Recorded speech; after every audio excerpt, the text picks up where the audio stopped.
أعوذ بالله من الشيطان الرجيم بسم الله الرحمن الرحيم وبه نستعين والصلاة والسلام على أشرف المرسلين سيدنا محمد وعلى آله الطيبين الطاهرين ورضي الله عن المهاجرين والأنصار ومن تبعهم بإحسان إلى يوم الدين رب اشرح لي صدري ويسر لي أمري واحلل عقدة من لساني ويفقه قولي يا أيها الناس اعبدوا ربكم الذي خلقكم والذين من قبلكم لعلكم تتقون سبحان رب العزة عما يصفون والسلام على المرسلين والحمد لله رب العالمين. When the general of the Umayyad army, Al-Hurr ibn Yazid, intercepted Imam al-Hussein on his way to Kufa in Karbala, Imam al-Hussein offered the cavalry his very limited water supply that he had in his camp. As the days passed, Hussein's camp ran out of water in the desert of Karbala. When he tried to access the Euphrates, the Furat, to renew his water supply for his clan, the Umayyad army prohibited them from any drinking water. They used the human right to water as a weapon. They used the human right of drinking water as a weapon to force Imam al-Hussein to reverse his refusal to capitulate in the form of swearing an oath to legitimize Yazid ibn Muawiyah as the caliph of the Muslims. The children in Hussein's camp wept day and night of thirst.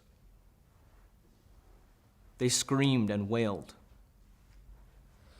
and couldn't sleep from the heat and the thirst. Hussein begged the Umayyad army to show some mercy and to allow them to reach the Euphrates to renew their water so that their children could drink as they were dying of thirst. The Umayyad army refused. He sent his brother Al-Abbas ibn Ali to retrieve water from the Euphrates, and he was gruesomely murdered, chopped limb from limb. Whether it's true or not, reports suggest that he even tried to carry the water container by mouth. He too was martyred.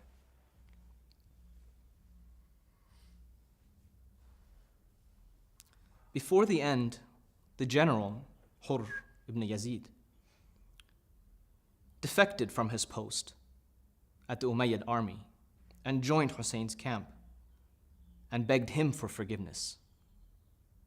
Hussein accepted, and he joined in his ranks. And as all of you know, the grandson of the Messenger of God was brutally murdered alongside his 72 companions in an unbelievably violent display. They all died thirsty. Hussein's body was trampled on.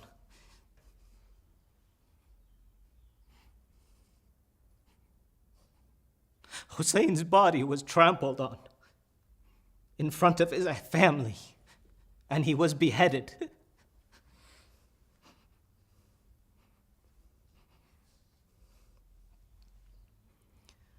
Their tents, which were the only protection for the women and the children, were burnt down. His sisters and his daughters were made to travel to Damascus in chains by foot. and Hussein's head was delivered on a silver platter to Yazid bin Muawiyah, who poked and prodded his noble face and his mouth with a stick, and he said to himself, I wish my ancestors from Badr, from the Battle of Badr, were here to see this moment. Meaning to say, look how the tables have turned. My ancestors would have never imagined that after our defeat, we Umayyads were able to regain our power and status. And we're back on top. Dressed in the garb of the supposed commander of the believers, Yazid committed the ultimate blasphemy in the name of God and the power that God had supposedly given him. And finally, in his poetry, he claimed, لعبت حاشم بالملك فلا خبر جاء ولا وحي نزل. Yazid's contention was that there was no such thing as revelation, which is to say that there is no such thing as morality. He says that all of this play for power, for mulk, that Banu Hashim's attempt at righting the wrongs of the Meccans was really just a play for power. It had nothing to do with God or revelation or honesty or humanity.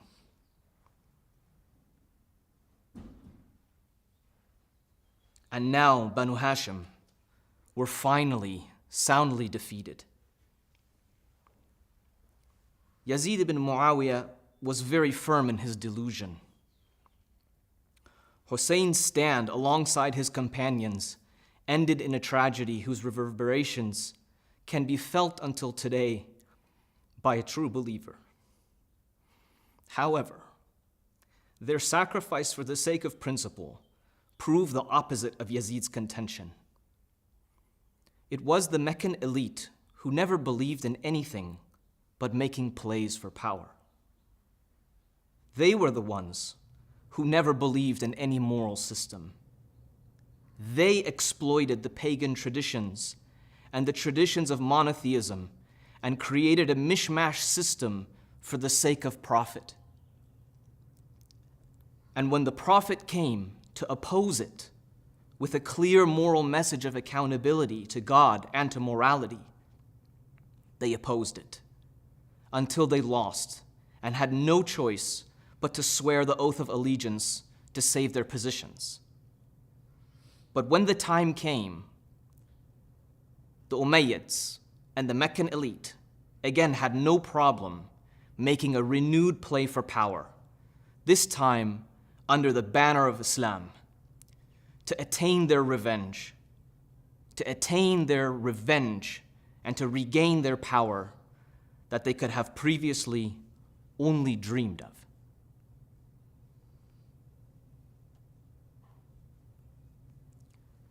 When we hear this timeless, tragic story, it's hard to ignore within the confines and the context of the whirlwind of events that took place this week and indeed in this month.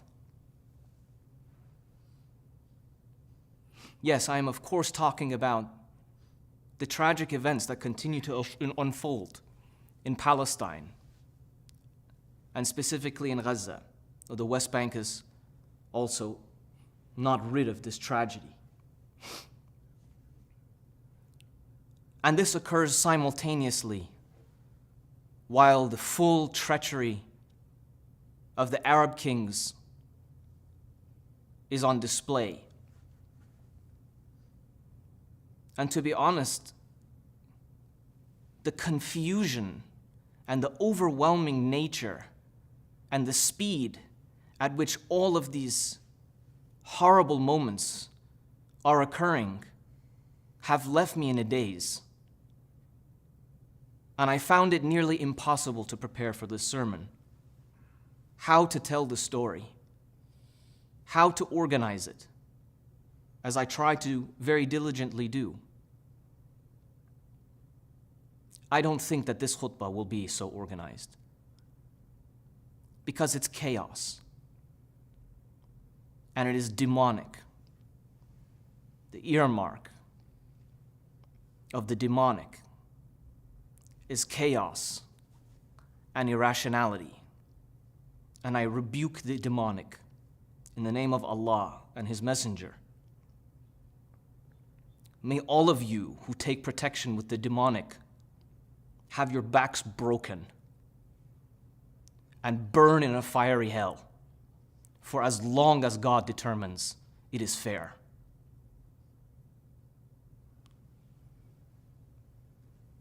Trump was in Saudi this week, early in the week. This was Tuesday and Wednesday. Though I may get the days wrong because He closed on economic arrangements of over $3 trillion and an $142 billion in an arms deal, the largest weapons agreement in US history. Of course, it's important to remember that just a few years ago, in 2018, due to the disappearance of Jamal Khashoggi in October, the billionaire CEO of BlackRock, Larry Fink, canceled his plans to attend an investment conference in Saudi Arabia. And he was not the only corporate heavyweight to do so. CEOs from Blackstone, JP Morgan Chase, Uber, Ford, and Google's cloud division all did the same. That was in 2018. Things have changed a lot since then. This week, Mr. Fink of BlackRock, who canceled his trip to Saudi before the world knew that Khashoggi had been brutally murdered on the orders of bin Salman, seemed to have no issue this time joining Trump on his state visit to Saudi this week. In fact, dozens of the world's top CEOs joined, including Elon Musk, the CEOs of Google, of OpenAI, of NVIDIA, Uber, Blackstone, and tens of other Fortune 500 companies. A number of these CEOs donated to the Trump campaign in the millions, including the Uber CEO, Dara Khosrowshahi, OpenAI CEO, Sam Altman,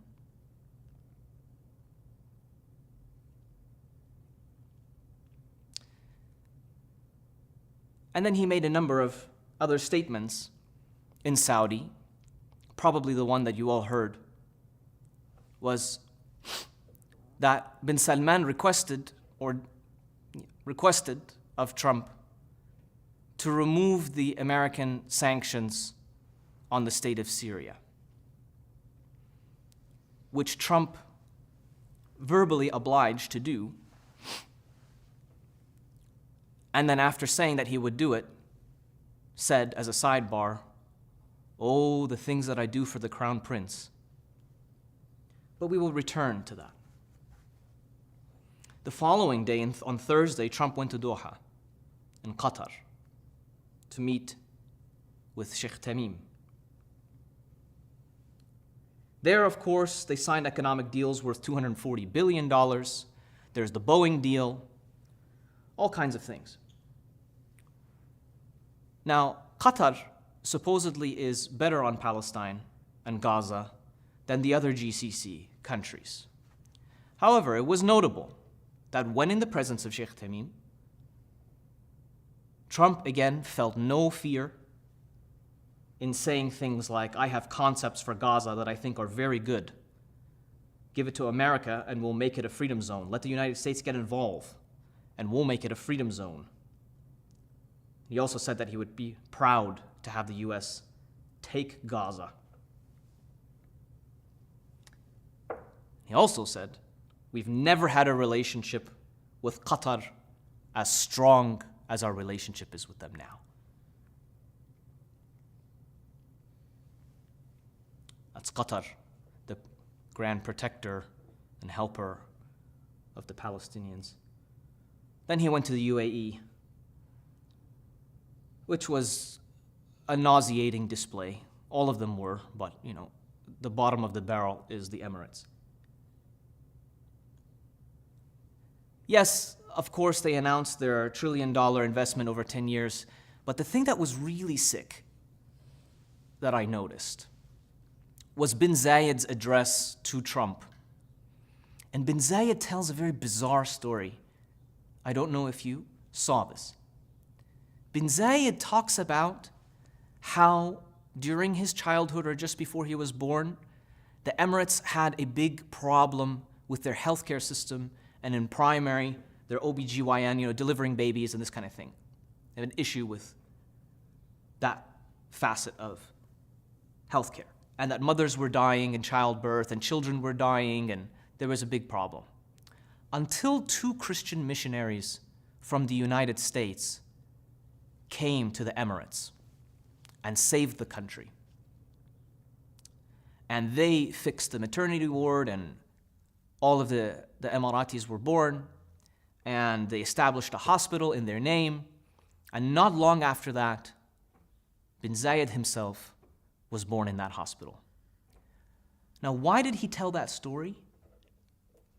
He told that story within the context of saying the long-standing, deep emotional connection that the Emirates have with the United States of America. Bin Zayed virtually told a story that said, Trump, you are my daddy. That's the essence of the story. How may I please you, sir? I serve at your beck and call. I love you. Go look at the videos of the way that they're talking to each other and hugging each other and saying, no, please don't go, please stay. It was nauseating. Took him into that filthy place that they call a mosque, Trump, and paraded him around to look at the beautiful non-mosque mosque that we have.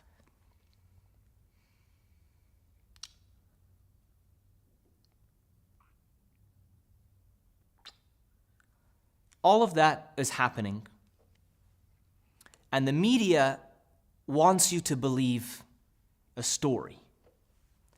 The story is Trump has gone to the GCC and ignored Netanyahu. Not friends with friendship with Netanyahu terminated, friendship with GCC begun. And this is a giant pivot, and Trump seems to really want to end the war in Gaza because he just says these things off the fly. And look, he did just normalize with Syria off the fly, and that shocked people like Pete Hegseth and Stephen Miller who were on that trip.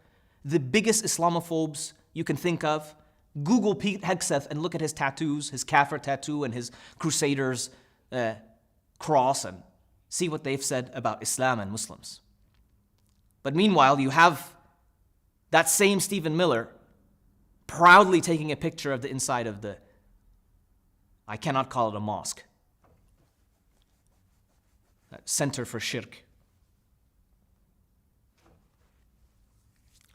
Is a giant PsyOp. It's a giant lie. Witkoff and Trump are not unhappy with Benjamin Netanyahu. They are plenty happy with Benjamin Netanyahu. They just learned last time, whenever Israel needs to ratchet up the pressure and murder hundreds a day to get the job done, the way that Trump kept alluding to, we're going to get that taken care of quickly. Like the way that there's trash. It's the way that contractors talk about, oh yeah, I know there's a bunch of rubble around and stuff and the trash bins. We're going to get it out of there pretty quick. Give us a second. We're going to get rid of the demolition pretty quick. It's tough time. Yeah, we understand that Israel is starving Gaza. We understand that Israel is starving Gaza. Yeah, it's a tough situation. But you know what, says Marco Rubio? If anyone has a better idea of how to get humanitarian aid into Gaza without the aid going to Hamas, let us know. So therefore, we have to starve Palestinians, the same way we have to slaughter Palestinians, because we have no way of differentiating between who is a military target and who is not. We don't care to, in fact. We're just going to say this, and then we're going to starve people using food as a weapon of war, and then we're going to collapse people's tents and burn them alive in them, because there's no buildings left. There's no buildings to collapse anymore. There's no infrastructure. There's no running water. There's nowhere to use the bathroom. There's no food. There's no hospitals. Gone are the days when Israel pretended not to bomb hospitals. Now they assassinate people in hospitals. And then they say, we had no choice. A Hamas operative was there, so we killed 100 people in one go.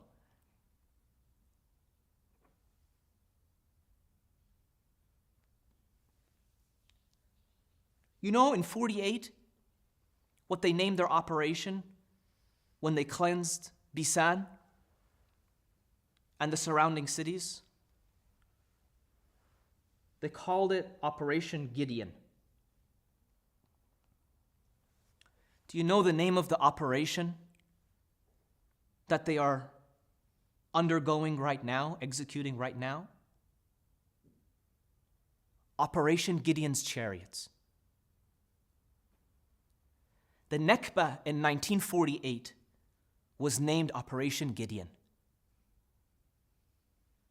The Nakba that never ended in 2025 is called Operation Gideon's Chariots.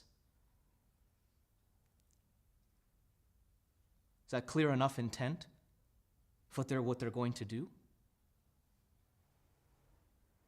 Is it clear why Donald Trump and his team take space from Netanyahu and have you believe that they're on bad terms with him? The CEO of Trump Tower doesn't show up when the trash collectors come to take out the trash. He shows up after it's all cleaned up and it's all mopped up. Right now, we're taking out the human trash. We're starving them and slaughtering them and burning them alive in a Holocaust.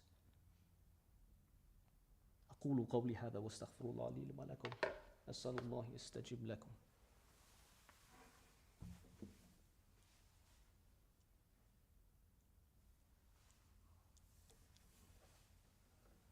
بسم الله الرحمن الرحيم.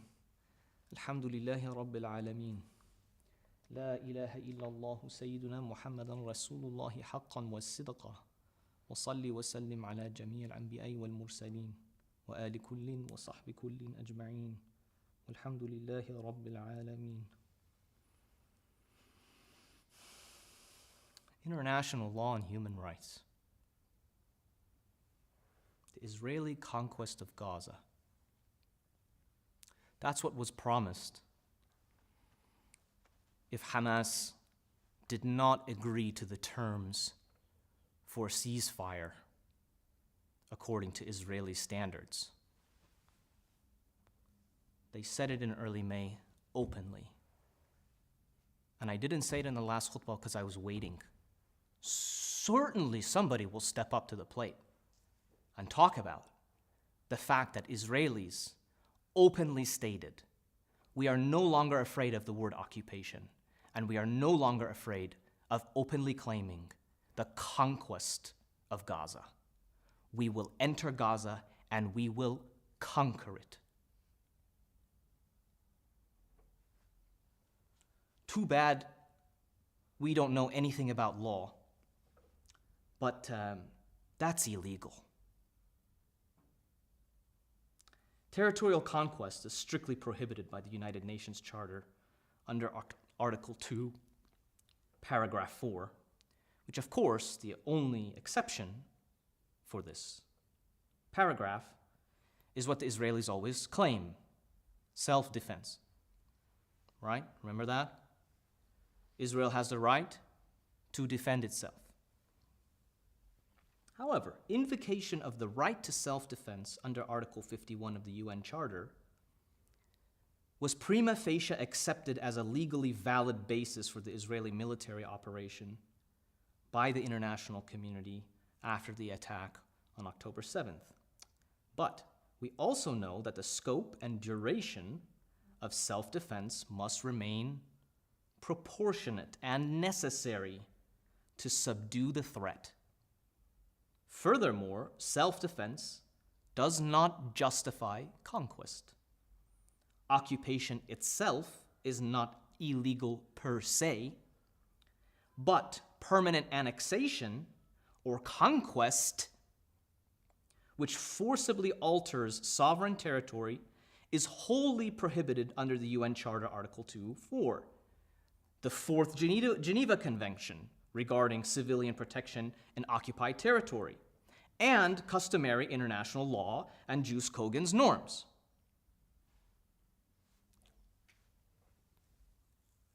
I mean, we've moved away from the language of self-defense to we are going to conquer Gaza. There's 153 signatories to the Genocide Convention. Up until yesterday, I didn't see anything written. Human Rights Watch finally said something about this, but mostly to do with food as a weapon of war, not specifically with their clear language of we are going to conquer Gaza, which facially proves intent. It's expressed intent. It cannot be understood as something, there is no plausible deniability when you say, I am going to conquer. It's not even conquer out of self-defense.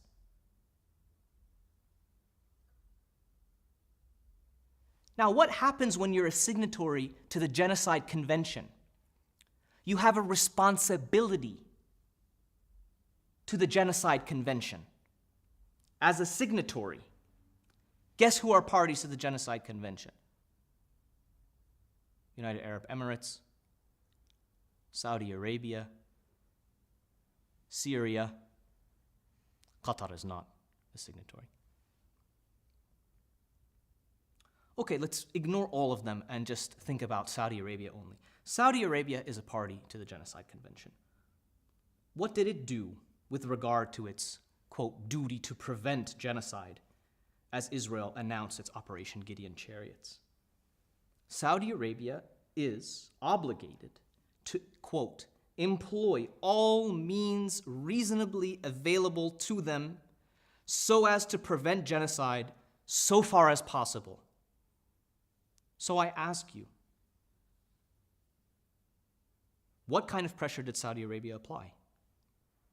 Did it refuse to sign its trade deals unless the US openly ordered Israel to end its illegal occupation and its illegal operation and force humanitarian aid into Gaza? Did it use its trillions of dollars of leverage? With all of the CEOs that have come there, did bin Salman stand up and say, I don't want to embarrass you in front of all of these CEOs that you have brought here, who have donated to your campaign to have access to my trillions of dollars. I will invest. I will play ball. But only if you end this war. And only if you give the UN oversight in establishing a Palestinian state that will have self-determination and autonomy in its elections. Did bin Salman do that? No. He's busy saving Syria. He's a really charitable guy. He likes to save countries for the fun of it. Just because Abu Muhammad al-Jolani or Ahmad al-Shara, the self-assumed leader of Syria, came to Riyadh, the first place he went, and had a meeting with him, and he felt, oh, so bad for ex-Al-Qaeda. They have such a hard time. So he decided to help him out. You know what? I'll talk to Dad. Let's see what we can figure out here. So Dad said, we can just repeal the sanctions for you. Which, by the way, sanctions are legally enshrined. It's a law, signed into law. So you need new laws from the Congress has to approve it. However, there's this nasty provision in there that gives the president the right to suspend the law for 120 days at a time if for some reason he sees it as favorable to democracy. So I guess it'll probably go through on this provisional basis.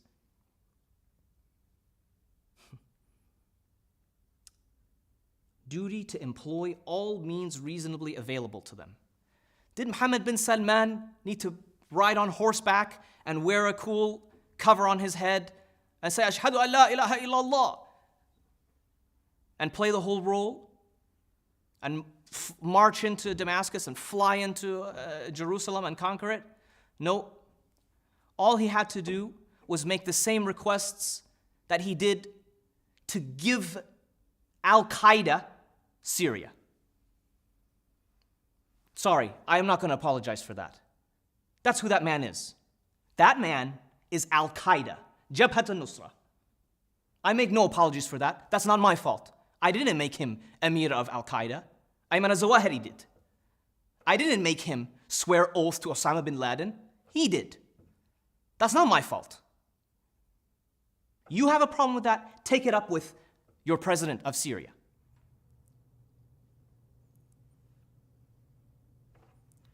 Yeah. Jolani's transformation is something important to think about. When Jolani came to power in Syria, ostensibly to troll the Shia, many people cheered and sang about the return of the great Umayyad dynasty that had wrestled back the power from the deviant Shia. This is the way they viewed the war. It's a democracy movement. Yeah, some Syrians viewed it as a democracy movement. But the ones that took up arms did not. Argue with yourself. Why did they troll the Shia? Because the Shia do not hold a very favorable view of the Umayyads, as you can clearly see by the beginning of this khutbah, the story I told you of the Umayyads, Imam al-Hussein, and due to the severe persecution of the family of the Prophet. Unfortunately, to own the Shia, they resorted to blasphemy. But also because they wished to associate with the richness and the military might of the Umayyad dynasty. Where did the zealotry come from? Hate preachers from Saudi Arabia came to Syria, and they filled the airwaves, and they filled the camps of the fighters with this vitriol poison. Hate for Shia was used as a primary fuel for war. In fact, as Jolani changed shape over the course of his career and took distance from ISIS and rebranded Al-Qaeda to Tahrir al-Sham, Ahrar al-Sham, and changed his, one time he has a long black tarha, and now he's got now he shows his face and doesn't show his face one time, now he shows his face, now he wears a turban. He rebrands over and over again, and then he starts to say things like, oh, you know, Syria is for all Syrians and all of the Tawa'if and all of the sects of the diverse Syria. And then they say, really? We have you on record consistently saying incendiary, inciting violence with your remarks against the Shia. What's that about? And this man actually said, oh, well, I just say that to pump up my battalions before they go into war. You know, I also want to consider a few statements he made back in 2015. And you'll see why this all is connected at the very end. He did an interview in 2015 when he was the Emir of Al-Qaeda in Syria, and he said the following. He says, so there is no trust in Arab rulers and Gulf leaders. These people are defending their thrones and their power. We Arabs have abundant human resources, the most important waterways, and the most significant natural resources. The problem is that because such rulers, such kings, want to defend and preserve their thrones and power, they give it all away in the service of protecting the throne. So you find them paying a jizya, poll tax, to the United States of America to keep them in power. Thus, the Western nations profit from the wealth of the Muslim world, which the West then uses to manufacture weapons and naval fleets to conquer and occupy the region and fund the Zionists so they can occupy our lands more and more using our own money. And this is why the events that will take place in Syria and what will follow these events will be the wealth and dignity and glory for Muslims, achievements that you would not even find in the books of history.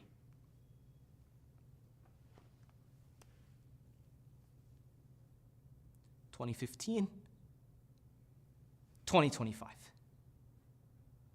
Do I need to tell you the difference? He did a 180, completely flipped. And people dare to say, what do you expect for him to do? He is in the business of statecraft now. He has no choice. What, do you want him to sling rocks and arrows from his mud huts in Syria? That's an actual thing that I heard somebody say, a Muslim say. So he's powerful enough to come down the hill of Idlib and chop heads and ride into victory the way that their propaganda works, and take down the tyrant that nobody could have possibly expected, and all of a sudden Allah will give izzah to who He will. All of this stuff. The sky is the limit for the jihadis. The sky is the limit for all of these journalists who, not 10 years ago, I was an adult. I remember those same journalists doing this, calling themselves Abu Fulan, begging German children to come and join the fight, and you will get what you want, and Allah will give you what you want. And what are you doing there, sitting there watching videos of the poor Syrians being slaughtered? Come and fight the Shia. Yes, I was alive and I was watching these. And now they took off their masks and they proudly say what their names are, and they say, I'm an independent journalist. Lawyers, thieves.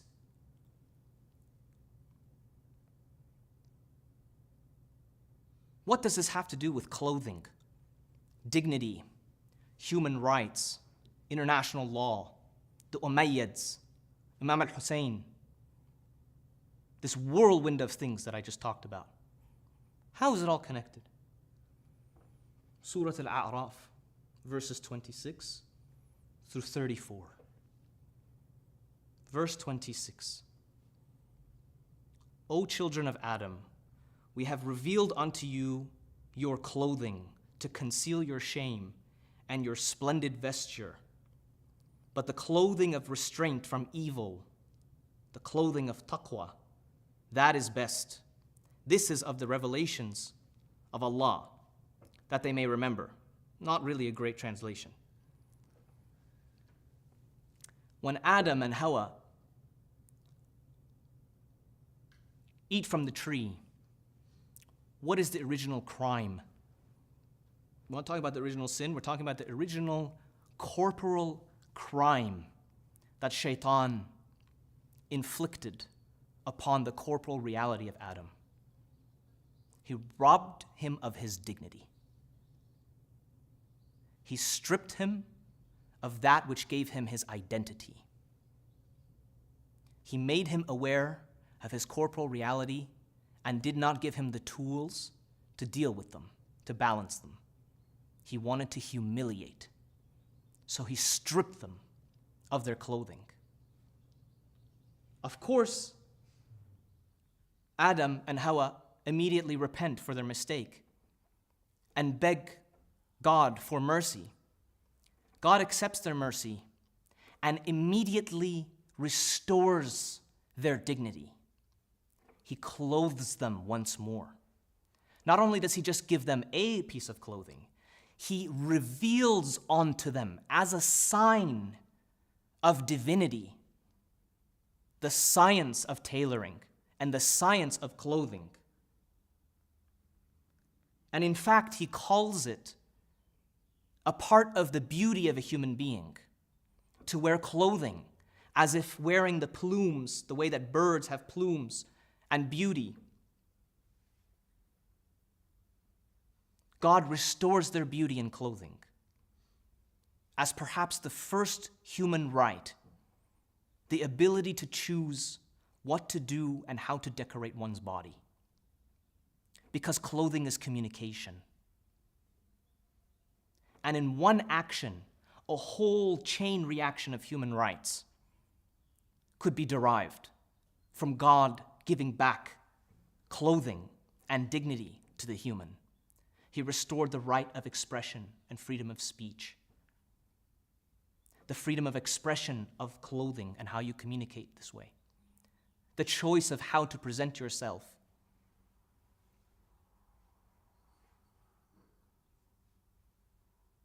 Dominion over your corporal reality. He also in tandem gave them the right to eat and drink.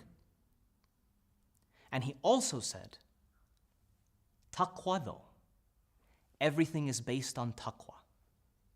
Your clothing, dress yourself beautifully, but remember, your regulating cause is taqwa, God consciousness. It is to avoid fawahish. Let your clothing and your behavior and your demeanor not push you to fawahish, immorality, open indecency, violation of the rights of others. That's fawahish. And when it came to food and to drink, Allah said, drink as you see fit and eat as you see fit. But God does not like the musrifin. He does not love the musrifin. Those who exploit and waste and overuse and overconsume.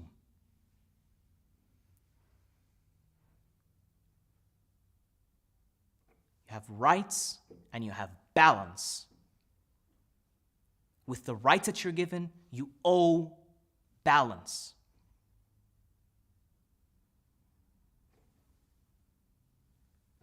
Yes, Abu Muhammad al-Jolani saw it fit to call himself Sheikh and Amir and say the Shahada and pull out all of the stalwarts and the clothing and the communication in the language of piety in order to attract people to his army. Downtrodden people, dominated people, people who didn't get a fair shot at life due to the occupations that he so clearly knows about, due to the israf, the inequalities, the inequities, the plundering of Arab wealth and Muslim wealth from the Arab kings to service their colonial masters, to destroy other Arabs and Muslims. And when it was a benefit to Mr. Jolani, he was pious and wouldn't show his face and would wear a tarha and would wear a kufiya and would wear whatever and say, don't think we're just going to stop at Dimashq. This is his Tahrir al-Sham version. We are, inshallah, going to Jerusalem. Remember? Insha'Allah, that's a promise, using God's word. So we mocked Iran and Hezbollah and all of these things. And they said, oh, you were on your way to Jerusalem, but you got lost in Damascus, huh? Good argument, sounds good. But they got lost in Riyadh.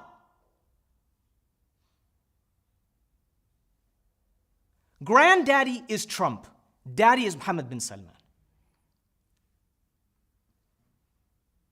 This is embarrassing.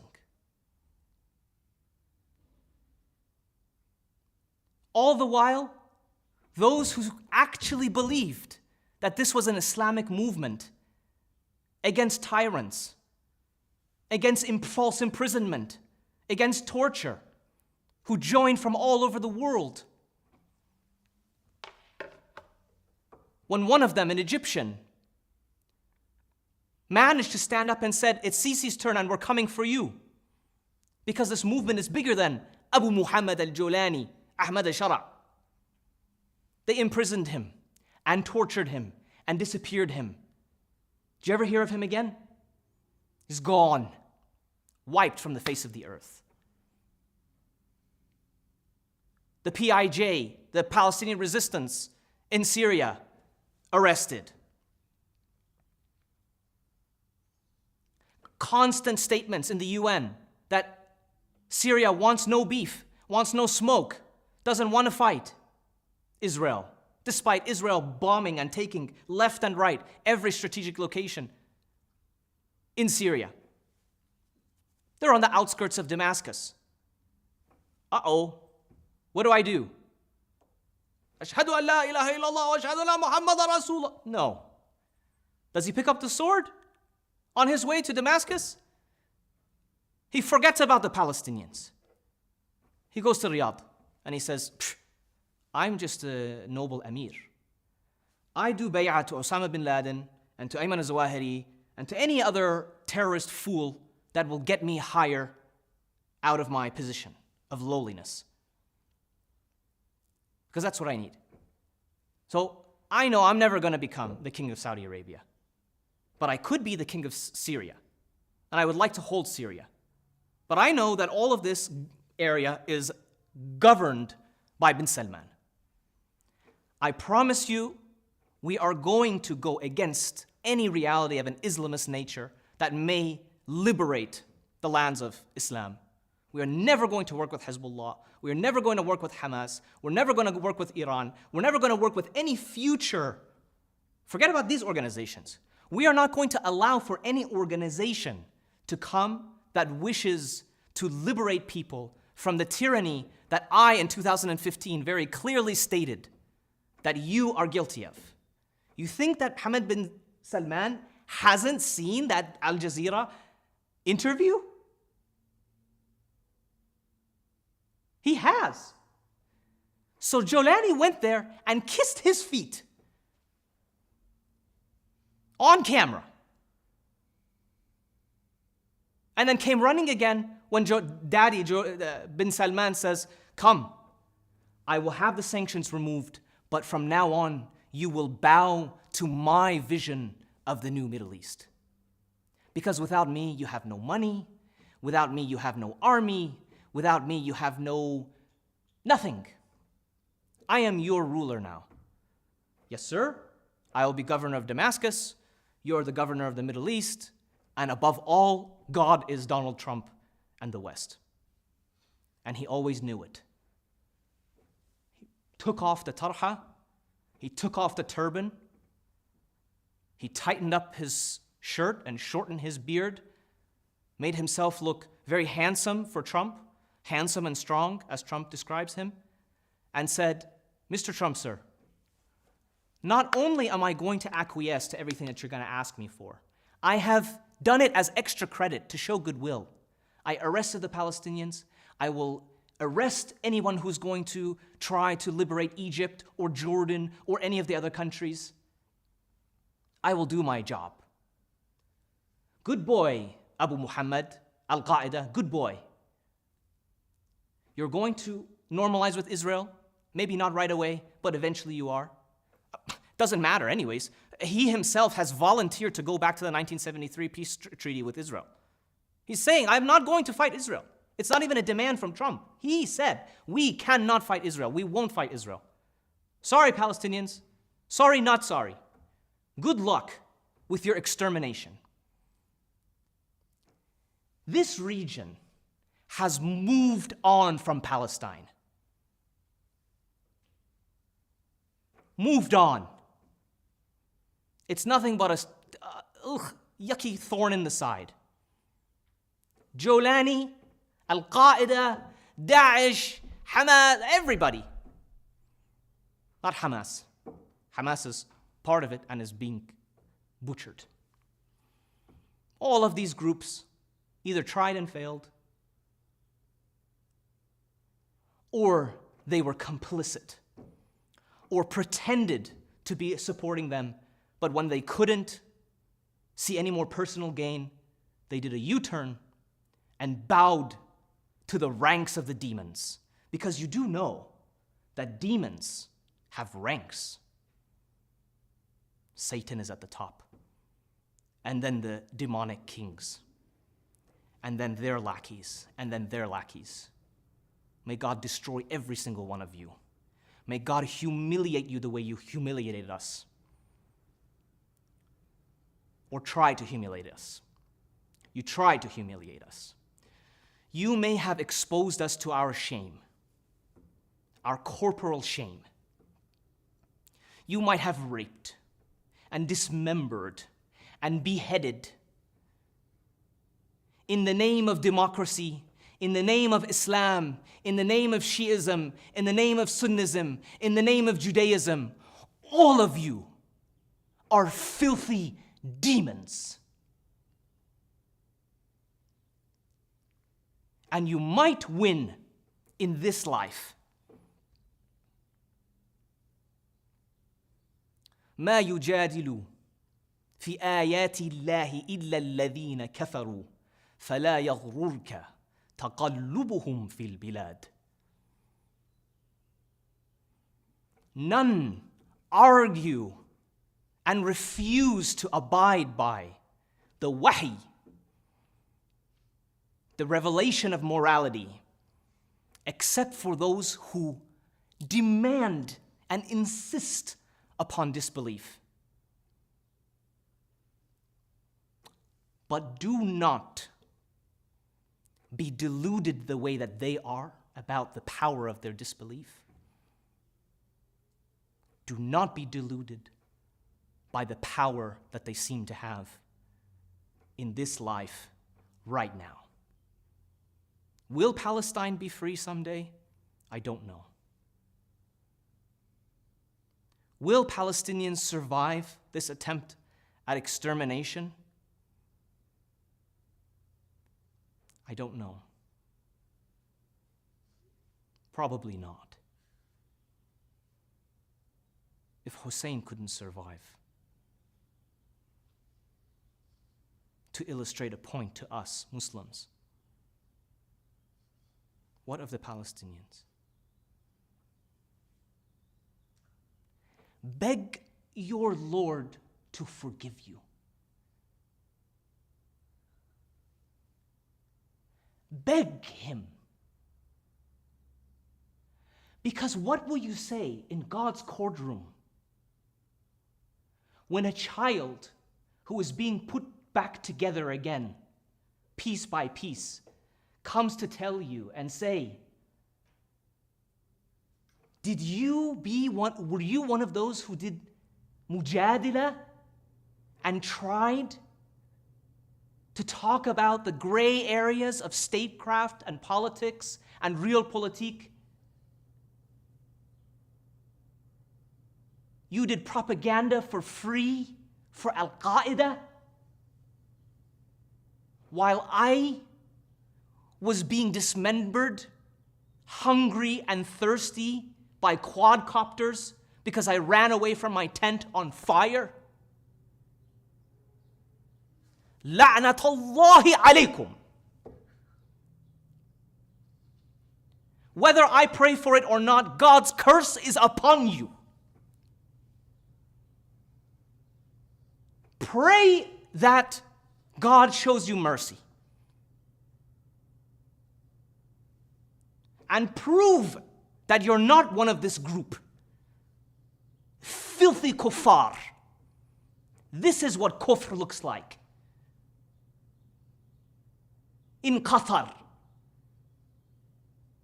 in the Emirates, in Saudi Arabia, and now, congratulations, in Syria. Those are the kuffar who did mujadila with ayatillah. They signed treaties. Forget about God and religion and what. They signed treaties promising to intervene. Forget about being an Arab an Arab identity, an Arab chivalry. Forget about the might of Sunni Islam. These people, under the auspices of a new world order, of international order, turned around and spat at the ground at the sight of burning, dismembered children. So if you want to be the protector, the awliya of a shayateen, be my guest. But me and you are rid of each other.